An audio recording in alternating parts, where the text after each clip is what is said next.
రంజాన్కి సంబంధించి ఇఫ్తార్ విందిస్తారు, తప్పులేదు. క్రిస్టియన్కి సంబంధించి క్రిస్మస్ అప్పుడు ప్రార్థనల్లో పాల్గొంటారు, తప్పులేదు. రాహుల్ గాంధీ అయినా, సోనియా గాంధీ అయినా, ప్రియాంక గాంధీ వాద్రా అయినా వీళ్ళంతా ఎలక్షన్స్ వచ్చేటప్పుడు మేము హిందువులం పక్కా బ్రాహ్మణ, కాశ్మీర్ బ్రాహ్మణ అంటే అదేదో గోత్రాలు కూడా చెప్పుకొస్తాడు రాహుల్ గాంధీ. ఇప్పుడు నువ్వు హిందువు అయినంత మాత్రాన మిగతా వాటికి వెళ్ళొద్దని ఎవడూ చెప్పట్లా, ఎందుకంటే ఓ రాజకీయ నాయకుడు ఉన్నప్పుడు వెళ్ళటంలో తప్పేం లేదు. అయితే సమస్యల కుంభమేళాకి ఎందుకు వెళ్ళరు? అయోధ్య రామ మందిరానికి వెళ్ళరు, కుంభమేళాకి వెళ్ళరు. అదేమి భారతీయ జనతా పార్టీ వాళ్ళ పర్సనల్ కార్యక్రమాలు కాదు కదా, హిందువులకు సంబంధించినటువంటి కార్యక్రమాలు కదా.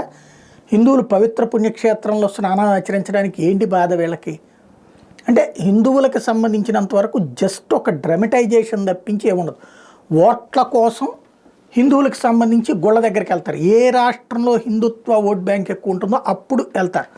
మిగతా టైంలో వచ్చేటప్పటికి ముస్లింల్ని, క్రైస్తవుల్ని సంతుష్టీకరించాలంటే హిందువులను అవమానించాలి, హిందూ కార్యక్రమాలకు అటెండ్ కాకూడదు. ఇది ఎక్కడ విచిత్రమైన ధోరణం అర్థం కాదు.